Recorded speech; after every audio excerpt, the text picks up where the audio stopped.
नमस्कार, आप देख रहे हैं न्यूज़ वन इंडिया और मैं हूं आपके साथ अर्चना गुप्ता। आज आखिरी चरण के मतदान के लिए चुनावी शोर थम जाएगा, जिसमें यूपी की 13 सीटें भी शामिल हैं, क्योंकि आखिरी चरण में 57 सीटों पर मतदान होगा, जिसमें यूपी की 13 सीटें भी शामिल हैं। और आज इन सभी सीटों के लिए जो प्रचार प्रसार है वो थम जाएगा। यूपी की 13 सीटों पर 1 जून को मतदान होगा, जिसमें महाराजगंज, गोरखपुर, कुशीनगर, देवरिया, बांसगांव, घोसी, सलेमपुर, गाजीपुर, चंदौली, वाराणसी, मिर्जापुर, रॉबर्ट्सगंज, ये वो 13 सीटें हैं जहां पर 1 जून को आखिरी चरण में मतदान होगा।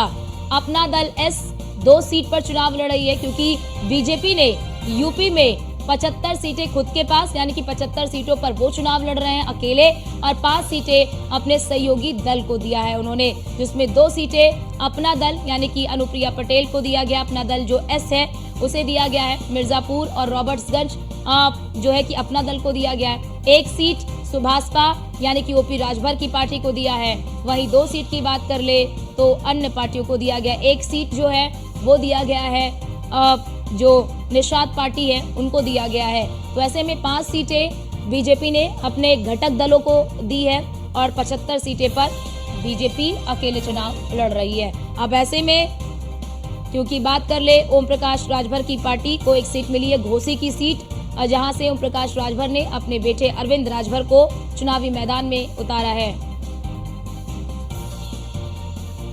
और बीएसपी सभी 13 सीटों पर चुनाव लड़ रही है। वाराणसी से पीएम मोदी चुनावी मैदान में है। यूपी में आज शाम को थम जाएगा प्रचार। आखिरी चरण में यूपी की 13 सीटों पर मतदान होना है। तो आखिरी चरण का रण कहां-कहां है, जरा वो आप देखिए ग्राफिक्स के जरिए। महाराजगंज, गोरखपुर, कुशीनगर, देवरिया, बांसगांव, घोसी, ये आखिरी चरण के रण है जहां पर 1 जून को मतदान होना है। सलेमपुर, बलिया, गाजीपुर, ये वो सीट है जहां पर 1 जून को मतदान होगा। चंदौली, वाराणसी, गोरखपुर, कुशीनगर, ये वो तमाम सीटें हैं। मिर्जापुर, रॉबर्ट्सगंज, यहाँ पर अनुप्रिया पटेल की जो अपना दल एस है उसे ये सीट दी गई है। तो ये वो 13 सीटें महाराजगंज, गोरखपुर, कुशीनगर, देवरिया, बात कर ले सलेमपुर की और बांसगांव की, घोसी की, तो ये वो तमाम सीटें हैं। मिर्जापुर, रॉबर्ट्सगंज, वाराणसी, ये वो तमाम सीटें हैं, 13 सीटें जहां पर 1 जून को मतदान होना है। और 2019 के चुनाव में बीजेपी ने 11 सीटों पर जीत हासिल की थी। 2 सीटें गठबंधन को गई थी, यानी कि बीएसपी ने जीत दर्ज किया था घोसी और गाजीपुर। घोसी इस बार यहां से बात कर ले तो ये सीट ओपी राजभर को बीजेपी ने दी है।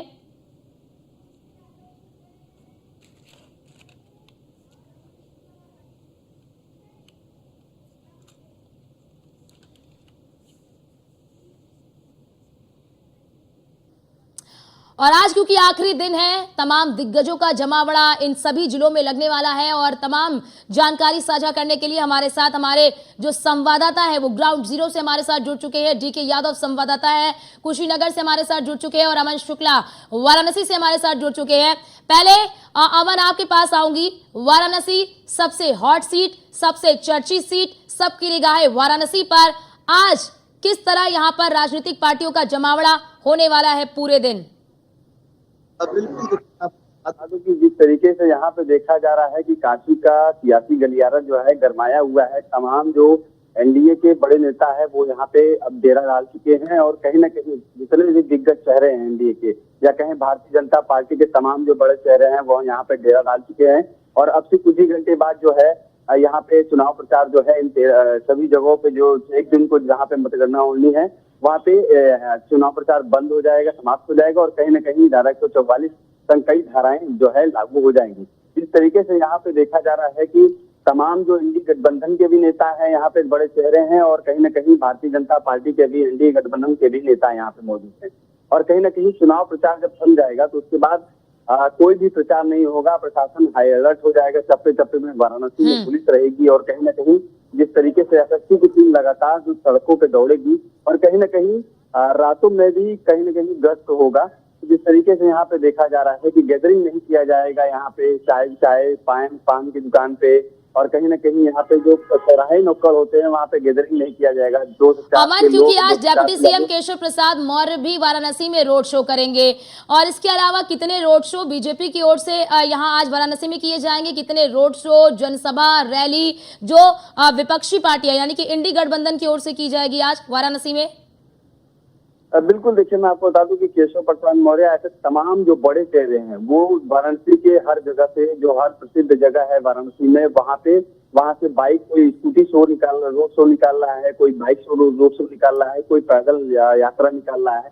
तो कहीं कहीं यहाँ पे इंडी गठबंधन के भी जो नेता है वो डोर टू डोर कैंपेनिंग कर रहे हैं, और कहीं न कहीं यहाँ पे बड़े तमाम जो इंडी गठबंधन के नेता हैं, जैसे कि अजय राय सन, प्रदेश लेवल के जितने भी बड़े चेहरे हैं, और जो राष्ट्रीय प्रवक्ता के जो लेवल के हैं, वो लोग भी यहाँ पे डोर टू डोर कैंपेनिंग करेंगे। और आज शाम 5 बजे के पहले जो भी इन लोग को करना होगा रोड शो, क्योंकि प्रशासन द्वारा यहाँ पे जारी भी कर दिया गया है नोटिस, और कहीं ना कहीं 5 बजे शाम तक ये प्रचार प्रसार थम जाएगा। जी ठीक, आप हमारे साथ बने रहिए। डीके यादव भी हमारे साथ बने हैं कुशीनगर से। डीके, कुशीनगर गोरखपुर का सटा हुआ इलाका, यहाँ पर आज किस तरह का जमावड़ा राजनीतिक पार्टियों का देखने को मिलेगा?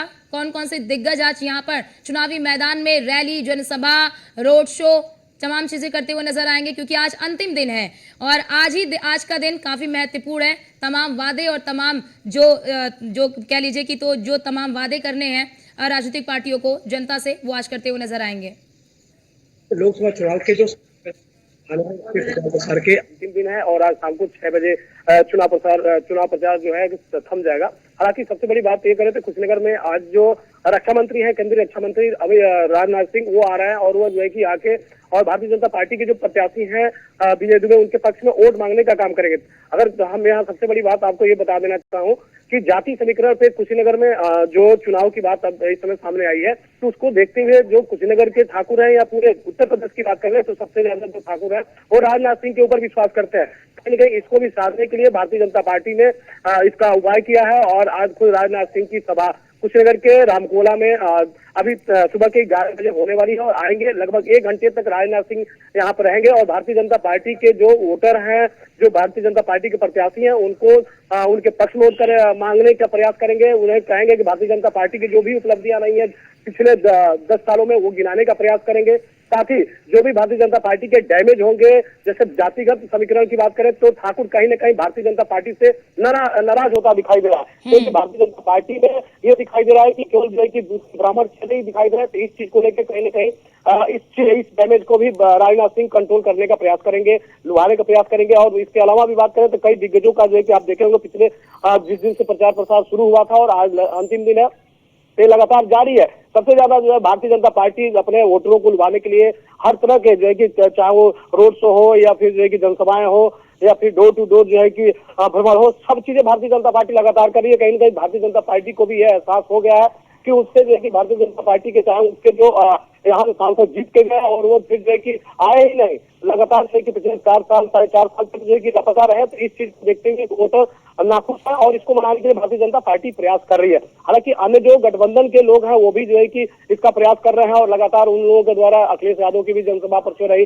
कल डिम्पल यादव के द्वारा भी उसका रोड शो किया गया। तो कहीं ना कहीं गठबंधन भी लगा हुआ है, लेकिन अब देखना यह होगा कि क्या जाति समीकरण के आधार पे काम हो रहा है या फिर जो है कि इस तरह से जो है कि विकास के नाम पे हो रहा है। ये तो जो है कि वोटर खुद जो है कि इसको सोच रहा है और इस समय के जो मैं बात करूं तो वोटर बुद्धिजीवी हो चुका है और वोटरों के दिमाग में भी यही है कि जाति समीकरण को भी देखेंगे, विकास को भी देखेंगे, कौन हमारे जो है कि पिछले 5 सालों में आया, हमारा दुख सुख जाना, हमारा मदद किया, इन सारी चीजों को लेकर वोटर जो है कि वोट करने वाला है इस बार। और इसके परसों जो है कि जब 1 जून को जो मतदान होगा उसमें देखते हैं कि किस तरह से जो है कि वोटर, लेकिन विशेष करके जाति समीकरण और विकास के नाम पे उसका मदद किसने किया, इस देश पर वोट होने वाला है। जी बिल्कुल, क्योंकि सीएम योगी आदित्यनाथ भी यही कहते हैं कि ये विकास और विरासत के नाम पर ये चुनाव हो रहा है। आप हमारे साथ बने रहिए। हरेंद्र भी हमारे साथ जुड़ चुके हैं गोरखपुर से। हरेंद्र, बात गोरखपुर की कर ले तो ये भी काफी चर्चित, काफी हॉट सीट मानी जा रही है। यहाँ से रवि किशन चुनावी मैदान में, इंडी गठबंधन से काजल निषाद चुनावी मैदान में। आज पूरे दिन किस तरह से तमाम दिग्गजों का यहाँ पे जमावड़ा होने वाला है, क्योंकि आज अंतिम दिन है? देखिए, अगर बात किया जाए आज चुनाव प्रचार जो थमेगा खासतौर से कितना कोई राजनीतिक पार्टियां जनता को अपने पक्ष में कर लेती हैं। आज शाम तक का उनके पास समय है। और खासतौर से गोरखपुर की अगर बात आपने की है तो हॉट सीट है, और इस हॉट सीट से भारतीय जनता पार्टी ने रवि किशन शुक्ल को टिकट दिया है दूसरी बार। और काजल निषाद बीते कई बार से अपनी किस्मत 2012 से ही आजमाती चली आ रही है, लेकिन सफलता उनको कहीं नहीं मिल रही है। देखिए इस बार उनकी किस्मत क्या कहाँ जाके रहेगा। हरेंद्र, क्योंकि काजल निषाद ने जब न्यूज वन इंडिया से बातचीत की थी तो ये आग्रह किया था कि भगवान राम का भी 14 साल बाद वनवास खत्म हो गया, और वो जनता से अपील कर रही थी कि इस बार उनका वनवास खत्म करे। क्या मौजूदा स्थिति ऐसी लग रही है कि काजल निषाद का वनवास खत्म होने वाला है? जी, आपने बहुत सही कहा कि काजल निषाद ने इस तरह की अपील की थी, लेकिन आपको ये भी बता दें कि जिस तरह से भारतीय जनता पार्टी की कमान उत्तर प्रदेश के मुख्यमंत्री योगी आदित्यनाथ अपने हाथों में संभाली है, खासतौर से देखने में तो यह लग रहा है उनकी नैया इस बार भी डूबेगी, क्योंकि उत्तर प्रदेश के मुख्यमंत्री योगी आदित्यनाथ की साख इस सीट पर लगी हुई है। गोरख सीट की इज्जत इस गाँव इस सीट पर लगी हुई है, और कहीं न कहीं जो उन्होंने अपील की जनता से कि हमें अपना जो है कि अपना समझ के अपने मत का प्रयोग हमारे पक्ष में करें, ताकि 14 वर्ष का जो वनवास है वो टूट जाए। हमारे साथ कुछ लोग मौजूद हैं, इनसे जानने का प्रयास करेंगे कि आखिरकार इन लोगों की क्या सोच है। बिल्कुल बिल्कुल बिल्कुल हरेंद्र, अब देखना यही होगा कि 4 जून को जब नतीजे आते हैं तो तस्वीरें किसके पक्ष में किसके पक्ष में नहीं जाती हैं, किसका वनवास खत्म होता है या फिर किसका वनवास अभी भी जारी रहेगा। आप हमारे साथ बने रहिए। हमारे साथ हमारे संवाददाता अश्विनी द्विवेदी भी हमारे साथ लखनऊ से जुड़ चुके हैं। अश्विनी, जिन 13 सीटों पर आज चुनाव प्रचार थम जाएगा, बीते चुनाव में 11 सीटें बीजेपी ने जीती थी, मौजूदा परिस्थितियां क्या कहती हैं, मौजूदा समीकरण आप क्या देख रहे हैं?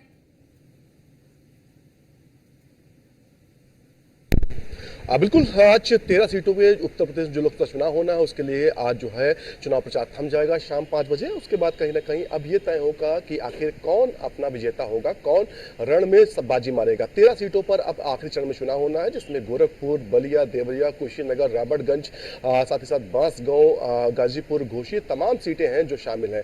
अगर बात करें 2019 लोकसभा चुनाव की, 2019 लोकसभा चुनाव में इन 13 सीटों में से मात्र 2 सीटें पक्षपात थी, जिसमें से घोसी और गाजीपुर थी। निश्चित तौर पर कहीं ना कहीं पिछले चुनाव में समाजवादी पार्टी और बसपा का गठबंधन था, तो ऐसे में कहीं ना कहीं 2 सीटें उनके पक्ष में गई थी।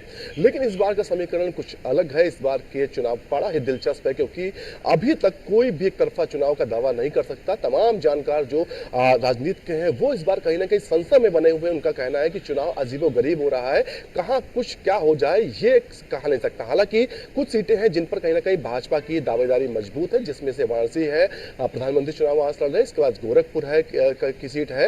इसके अलावा बात करें तो कहीं पर भी ये स्थिति नहीं है कि एक तरफा चुनाव हो, चाहे कुशीनगर हो या फिर चाहे पड़ोसी जो लोकसभा सीट है बांसगांव हो, इसके अलावा बात करें तो महाराजगंज हो। हर जगह पर चुनाव दिलचस्प है, और कहीं ना कहीं दिलचस्प चुनाव बनाने में अहम भूमिका बसपा की है, क्योंकि बसपा ने अपने कैंडिडेट ऐसे दिए जिसपे सीधे तौर पर या तो भाजपा को नुकसान हो रहा है या समाजवादी पार्टी को नुकसान हो रहा है, यानी कि इंडिया गठबंधन को नुकसान हो रहा है। क्योंकि इन सीटों में हालांकि बसपा को लेकर के लोगों की राय है कि बसपा चुनाव जीतने वाली एक भी सीट नहीं इसमें से, लेकिन गणित जरूर बिगाड़ सकती है। कहीं पर तो भारतीय जनता पार्टी गणित बिगाड़ेगी, तो कहीं समाजवादी पार्टी और कांग्रेस गणित बिगाड़ने वाली है। निश्चित तौर पर इन 13 सीटों पर भरपूर मेहनत भी की गई। हालांकि बात करें अगर गोरखपुर के आसपास का क्षेत्र जो है, जिसमें महाराजगंज, कुशीनगर, देवरिया, बलिया शामिल है, इन सीटों पर पिछले चुनाव में भी बेहतर परफॉर्मेंस भारतीय जनता पार्टी की रही थी। तमाम अश्विनी, बड़ा सवाल ये है कि बीते चुनाव में बिल्कुल आप सही कह रहे हैं कि इस बार देखना होगा, तस्वीरें तो 4 जून को साफ होंगी, लेकिन अश्विनी बीते चुनाव को अगर आप देखें 2019 के मुकाबले 2024 में क्या आपको लगता है कि क्या बीजेपी के सामने 2019 के मुकाबले ज्यादा बड़ी चुनौती है, या फिर स्थिति जो है पहले के मुकाबले और ज्यादा ठीक है? 11 सीटों को ये फिर से जीत पाएंगे और या फिर अन्य सीटों को भी जीतने में कामयाब हो पाएंगे? क्योंकि घोसी देखिए पीछे बीते चुनाव में ये हार गए थे, गाजीपुर हार गए थे। तो क्या आपको लगता है कि बीते चुनाव में जो चुनौतियां मिली थी बीजेपी को, क्या इस चुनाव में वो उन चुनौतियों से बीजेपी ने पार पा लिया है? बिल्कुल, चुनौती तो हर सीट पर है, हर जगह पर है, लेकिन सबके बावजूद भी चुनाव लगातार बीजेपी लड़ रही है, बेहतर लड़ रही है। भाजपा के बारे में एक बात कही जाती है कि चुनाव भले एक तरफा हो, लेकिन वहां पर भी उतनी मेहनत करते हैं जितनी दूसरी सीट पर करते हैं। तो देखा गया 13 सीटों पर अंतिम चरण में लगातार कई लेयर में प्रचार हुआ। मुख्यमंत्री योगी आदित्यनाथ ने किया, साथ ही प्रधानमंत्री खुद पूर्वांचल के दौरे पर। इसके अलावा बात करें अगर तो गृह मंत्री अमित शाह, उन्होंने बागडोर संभाली।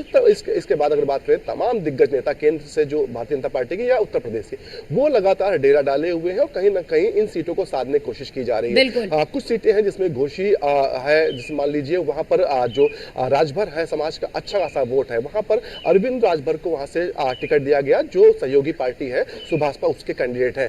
ऐसे में कहीं ना कहीं भारतीय जनता पार्टी उस सीट पर भी उतनी मेहनत कर रही है जितनी गोरखपुर और दूसरी सीटों पर कर रही है। तो निश्चित तौर पर कहीं ना कहीं ये कहना थोड़ा मुश्किल होगा कि भारतीय जनता पार्टी के लिए चुनाव टफ है। भारतीय जनता पार्टी अच्छा चुनाव लड़ रही है, लेकिन सबसे बड़ी बात है कि समाजवादी पार्टी और कांग्रेस कितना अच्छा लड़ पा रही है, ये कहीं ना कहीं परिणाम तय करने वाली चीज होगी। क्योंकि समाजवादी पार्टी भी इस बार कहीं ना कहीं पूरे जोश में है, कांग्रेस भी अपनी ताकत लगा रही है और कहीं ना कहीं इस बार पहला चुनाव देखा गया, पिछले कई चुनावों के देखें कि कांग्रेस और समाजवादी पार्टी ने संयुक्त रूप से वहां पर चुनावी जनसभाएं की और उसका असर भी दिखाई दिया। जनसंख्या में लोग इकट्ठे हुए, जनसभाएं हुई थी, वहां भारी भीड़ हुई, लेकिन क्या ये जो भारी भीड़ थी ये कन्वर्ट हो पाएगी वोट में, ये एक बड़ा सवाल। क्योंकि 2022 का विधानसभा चुनाव उत्तर प्रदेश में था, अखिलेश यादव रथ यात्रा निकाल रहे थे, उस दौरान भी भारी भीड़ देखने को मिल रही थी, लेकिन अंतिम समय जब परिणाम आया था तो कहीं ना कहीं वो भारी भीड़ वोट में कन्वर्ट नहीं हो पाई थी, जिसमें कहीं ना कहीं समाजवादी पार्टी का नुकसान हुआ था। हालांकि समाजवादी पार्टी इस बार पूरा बात कह रही है कि वो 80 में से कम 50 सीटें जो जीतने वाले उत्तर प्रदेश में, लेकिन थोड़ा सा ये अनैतिक माना जाएगा, क्योंकि बिल्कुल अश्वनी, कौन कितनी सीटें जीतेगा, किसके खाते में कितनी सीट जाएगी, फिलहाल तो 4 जून को जब परिणाम आएंगे तो तस्वीरें साफ हो पाएंगी। फिलहाल मौजूदा समय में कुछ भी कह पाना कह लीजिए कि संभव नहीं है। आप हमारे साथ बने रहिए, डीके यादव भी हमारे साथ बने हुए हैं कुशीनगर से। डीके, अगर बात कर ले विपक्षी गठबंधन की, इंडी गठबंधन की, तो यहां पर बीजेपी तो जोर आजमाइश कर ही रही है, लेकिन अगर बात इंडी गठबंधन की कर ले तो क्या यहां पर सपा को कांग्रेस का समर्थन मिल रहा है या फिर कांग्रेस को सपा का समर्थन मिल रहा है? जी देखिए, बिल्कुल कुशीनगर की बात करें तो कुशीनगर जनपद जो है कि कुशीनगर जनपद में 7 विधानसभा है, जिसमें से 5 विधानसभा लोकसभा क्षेत्र में आता है और 2 विधानसभा तमकुहीराज और भाईनगर जो विधानसभा है वो देवरिया लोकसभा में आता है। तो हालांकि कुशीनगर की जो जनता है दोनों जो है कि लोकसभा को चुनती है और बड़ी अच्छे तरीके से चुनती है। पिछली अगर मैं बात करूं 2014 से लेके और अब तक 2 बार जो है कि लोकसभा के चुनाव हुए और दोनों बार यहाँ के जनता ने, चाहे कुशीनगर हो या फिर देवरिया हो, दोनों जगह से जो है कि ब्राह्मण कैंडिडेट जो भारतीय जनता पार्टी से आए तो उन्हें जिताने का प्रयास किया। लेकिन इस बार जिस तरह से जो है कि कहीं ना कहीं जो यहाँ के ठाकुर बिरादरी हैं या फिर कुछ अन्य बिरादरियां हैं जिनके अंदर कहीं ना कहीं नाराजगी देखने को मिल रही है कि 14 में 19 में लगातार उन्होंने भारतीय जनता पार्टी के जो कैंडिडेट है उन्हें आंख बंद करके वोट किया और वो भी जो है कि ब्राह्मण चेहरे आए, 19 में भी ब्राह्मण चेहरे आए, 14 में भी ब्राह्मण चेहरा। इससे कहीं ना कहीं कुशीनगर और देवरिया के जो लोग हैं उनके अंदर कहीं ना कहीं नाराजगी है। विशेष करके जो ठाकुर बिरादरी के लोग हैं, जो राजपूत हैं, वो नाराज है कि आखिर भारतीय जनता पार्टी को केवल यही दिखाई डीके, क्योंकि आज अंतिम दिन है, बिल्कुल डीके, क्योंकि आज अंतिम दिन है, तो क्या यहाँ पर आज इंडी गठबंधन की कोई संयुक्त रैली, कोई संयुक्त रोड शो, कोई जनसभा, क्या आज कुछ यहाँ पर प्रस्तावित है इंडी गठबंधन की ओर से? अगर गठबंधन की बात करें तो कल ही जो है कि डिम्पल यादव जो समाजवादी पार्टी के स्टार प्रचारक है उनके द्वारा रोड शो किया गया। आज भी जो है कि कई रोड शो जो है कि का आयोजन किया गया, छोटी मोटी सभाएं का आयोजन किया है, लेकिन इंडी गठबंधन के बड़े कोई लीडर नहीं आ रहे हैं, ना उनके द्वारा कोई रोड शो किया जा रहा है। आज भारतीय जनता पार्टी के जो रक्षा मंत्री हैं राजनाथ सिंह, उनकी सभा है और वो जो है कि अपने सभा को संबोधित करेंगे। और जो मैं पहले ही बता चुका हूं, जिस तरह से ठाकुर नाराज है तो ठाकुरों को मनाने का प्रयास कुशीनगर लोकसभा के लिए, देवरिया लोकसभा के लिए वो करेंगे। अब देखना यह होगा कि राजनाथ सिंह कितना उसमें शासक हो सकते हैं या नहीं हो सकते हैं। मैंने एक चीज और बताया कि लगातार जिस तरह से यहाँ पे जाति समीकरण है, जनता भी उठ चुकी है कि लगातार एक ब्राह्मण चेहरे को अगर जो है कि आप ला रहे हैं, मैदान में उतार रहे हैं, तो आखिर दूसरे बिरादरियों को भी देना चाहिए। जिस तरह जाति समीकरण की आप बात करते हैं तो जाति समीकरण में सबसे ज्यादा जो है कि अगर देखा जाए तो यहाँ पे मुस्लिम चेहरा है या फिर अनुसूचित जाति के हैं या फिर अन्य जो भी ठाकुर बिरादरी है, तो इस पे आके क्यों नहीं जाता, तो कहीं ना कहीं ये नाराजगी है। अब देखना ये होगा कि जनता यहाँ की विकास पे जाती है या फिर जाति समीकरण पे जाती है, लेकिन कहीं ना कहीं एनडी गठबंधन यहाँ पर भारी होता हुआ वो भी दिखाई दे रहा है, क्योंकि जनता जैसे समाजवादी पार्टी कुशीनगर से चुनाव लड़ा रही है, तो वहां पे उन्होंने क्या किया है, न किसी ब्राह्मण को दिया है, न ठाकुर को दिया है, न यादव को दिया है, न मुस्लिम को दिया है, सीधे सीधे उन्होंने सहितवार बिरादरी, चरौ मल सहितवार बिरादरी होती है वो दिया है। जाति समीकरण की बात करें तो कुशीनगर में सबसे ज्यादा हावी है, तो कहीं न कहीं ये भी भारतीय जनता पार्टी के लिए खतरे की घंटी बज सकती है। अगर देवरिया लोकसभा की जैसे दो आज ही जगह तमकीराज विधानसभा आते हैं देवरिया लोकसभा में, यहाँ की मैं बात करूं तो यहाँ भी सेम कंडीशन वही है। यहाँ भारतीय जनता पार्टी के जो कैंडिडेट हैं वो ब्राह्मण चेहरे हैं, लेकिन जो कांग्रेस के और प्रत्याशी डीके हैं बड़ी वो बात जो आप ये कह रहे हैं, बिल्कुल डीके जो बड़ी बात आप ये कह रहे हैं कि नाराजगी, एक नाराजगी वहां पर बीजेपी के मौजूदा प्रत्याशी को लेकर है, तो क्या क्योंकि आज अंतिम दिन है, क्योंकि शुरुआत से जब नाराजगी हुई उसके बाद हमने देखा कि किस तरह से बड़े दिग्गज नेता वहां पर गए, नाराजगी को कम करने की भी कोशिश की गई, आज अंतिम दिन है, क्या आपको लगता है कि इस नाराजगी को पाटने में, इस नाराजगी को कम करने में बीजेपी सफल हुई है कुशीनगर में? देखिए, लगातार जिस दिन से चुनाव प्रचार स्टार्ट हुआ उस दिन से भारतीय जनता पार्टी के दिग्गज कोई ऐसा दिन लगातार जो है कि मुख्यमंत्री, उप मुख्यमंत्री, उसके बाद से केंद्रीय गृह मंत्री के अलावा आज राजनाथ सिंह आ रहे हैं और बाकी जो प्रदेश स्तर के और देश स्तर के जो संगठन के लोग हैं वो लगातार कैंपेनिंग कर रहे हैं। लेकिन अभी भी जो भारतीय जनता पार्टी के कुछ ऐसे वोटर हैं, कुछ ऐसे जो है कि अन्य जो वोटर हैं वो जाति समीकरण के आधार पर जा रहे हैं, या कुछ जो है कि जो यहाँ के वर्तमान के सांसद हैं विजय दुबे, उनसे नाराजगी जागृत रही है, क्योंकि लगातार पिछले 4.5 सालों में वो जो है कि किसी का दुख दर्द न सुनने आए, न देखने आए, और किसी की समस्या हुई तो उस पर जो है कि नहीं कोई उस तरह से उन्होंने कोई अमल किया, नहीं उनके पक्ष में कोई कार्रवाई कराई। तो इससे कहीं ना कहीं उनके अंदर नाराजगी तो देखने को मिल रही है। लेकिन सबसे बड़ी बात है कि जो है कि ये लोग जब भी जो है कि भारतीय जनता पार्टी के जो भी दिग्गज आए हैं वो विकास का मुद्दा गिनाया है, साथ ही राम मंदिर का मुद्दा गिनाया, तो हो सकता है कि जो वोटर है, वोटर बड़ी भावुक होता है, तो उसमें भी हो सकता है कि भारतीय जनता पार्टी को वोट कर सकता है। लेकिन जो ईडी गठबंधन है वो भी इससे जो है कि कम नहीं दिखाई दे रहा है, क्योंकि जाति समीकरण की बात करें तो जाति समीकरण पर ईडी गठबंधन हावी होते हुए दिखाई दे रहा है। ठीक। अश्विनी, एक बड़ी बात कही जाती है दिल्ली की सत्ता के लिए भी और यूपी की सत्ता के लिए भी कि दिल्ली का रास्ता यूपी से होकर जाता है और यूपी की सत्ता का रास्ता पूर्वांचल से होकर जाता है, और जिन 13 सीटों पर मतदान होगा 1 जून को, वो सभी पूर्वांचल की सीटें हैं। क्या आपको लगता है कि पूर्वांचल को साधने में जितनी मेहनत बीजेपी ने की है, क्या उसी प्रकार की मेहनत इंडी गठबंधन की ओर से भी दिखी है जमीन पर?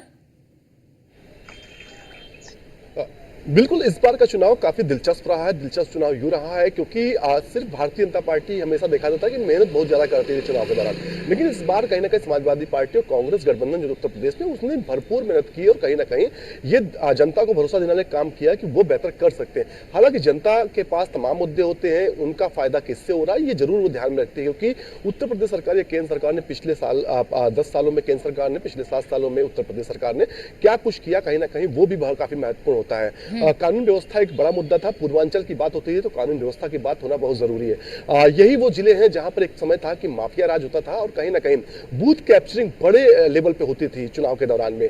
कहीं ना कहीं वोट डालने से लोगों को रोका जाता था, लेकिन कहीं ना कहीं पिछले 6-7 सालों में जो उत्तर प्रदेश से माहौल बनाया गया, पूर्वांचल के चाहे गोरखपुर के आसपास के क्षेत्र हो या बनारस के आसपास के क्षेत्र हो, वहां से माफियाओं को खत्म करने का काम जो किया गया, वहां पर कहीं ना कहीं वो जनता जरूर स्वीकार करती है। उस चीज को एक प्लस पॉइंट भाजपा के लिए मानना जरूरी है, क्योंकि अभी 2022 का चुनाव हुआ, उस दौरान देखा गया कि कितना उसका फायदा रहा। लेकिन दूसरी ओर यह भी नहीं भूलना चाहिए कि अभी हाल ही में 2022 का विधानसभा चुनाव हुआ था उत्तर प्रदेश में, और वाराणसी के आसपास के क्षेत्र, चाहे मऊ जिले की बात करें, गाजीपुर जिले की बात करें या आजमगढ़ जिले की बात करें, ये तमाम सीटें थी आसपास की जहां पर भारतीय जनता पार्टी को काफी अच्छा खासा नुकसान हुआ था। तो ऐसे में कहीं ना कहीं वहां के लोकल मुद्दे क्या है, कितना असर करते हैं, ये बहुत जरूरी होता है। और दूसरी बात है, कहीं ना कहीं नाराजगी भारतीय जनता पार्टी से इसलिए थोड़ा बहुत जरूर है क्योंकि तमाम ऐसे कैंडिडेट पूर्वांचल में है जिनसे जनता नाखुश है। अभी हमारे सहयोगी बता रहे थे कुशीनगर विजय द्विवेदी वहां से प्रत्याशी हैं, उनसे कहीं ना कहीं नाराजगी की बातें कभी लगातार बिल्कुल बिल्कुल अश्विनी, यही देखना होगा कि क्या ये नाराजगी का, क्या इस नाराजगी का असर मतदान पर भी पड़ता है। फिलहाल आप दोनों का बहुत शुक्रिया हमारे साथ जुड़ने के लिए और तमाम जानकारी हमारे दर्शकों तक साझा करने के लिए कि आज अंतिम चरण के लिए चुनाव प्रचार का आखिरी दिन है। तमाम दिग्गज जो है वो चुनावी मैदान में प्रचार प्रसार करते हुए नजर आ रहे हैं। शाम 5 बजे के बाद चुनाव प्रचार थम जाएगा और 1 जून को मतदान होगा।